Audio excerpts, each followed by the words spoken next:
Patuloy raw ang trabaho ng Independent Commission for Infrastructure kahit mag-isa na lang sa komisyon si ICI Chairman Retired Justice Andres Reyes Jr. Nagsumiti na ang ICI ng report kay Pangulong Bongbong Marcos na ayon sa Malacanang ay malapit nang matapos pag-aralan ng Pangulo. May unang balita si Joseph Morong.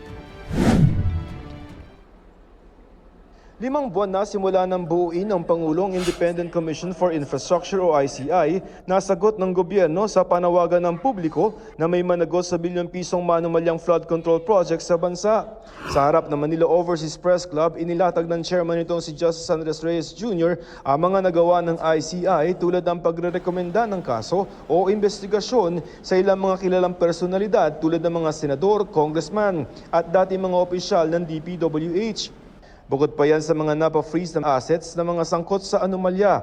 Bahagi ito ng report na isinumite na nila sa Pangulo. Hindi na naitago ni Justice Reyes ang disgusto niya sa mga sangkot. Masyado silang swapang, too selfish, Sabi ni Justice Reyes, mas marami para sanang mairerekomendang investigahan o kasuhan ng ICI, pero yan ay kung papayagan ito. You can trust us and we will not abandon our fight against corruption.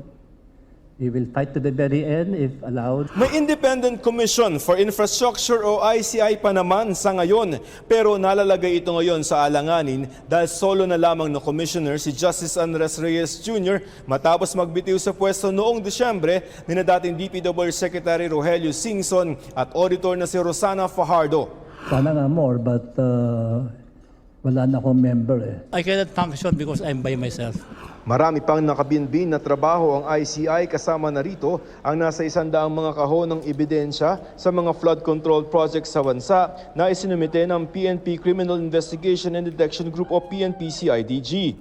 Reklamong isinampa ni dating Senador Antonio Trillanes IV laban kay dating Pangulong Rodrigo Duterte, Senador Bongo at ama nito. Reklamo ng ACT Party List laban kay Davao 1st District Representative Paulo Duterte at sa contractor na SunWest Corporation na dating pagmamayari ni dating Congressman Saldi Co.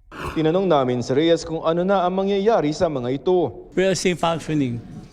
We're still working on these cases. Ang Malacanang naman walang tiyak na maisagot kung ano ang mangyayari sa ICI at hindi pa rin sila kinakausap ng Pangulo. Pero malapit na raw na matapos ang pag-aaral ng Pangulo sa report ng ICI.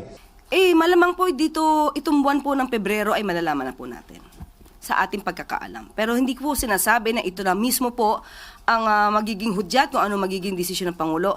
Ito ang unang balita, Joseph Morong para sa GMA Integrated News. Gusto mo bang mauna sa mga balita? Mag-subscribe na sa GMA Integrated News sa YouTube at tumutok sa unang balita.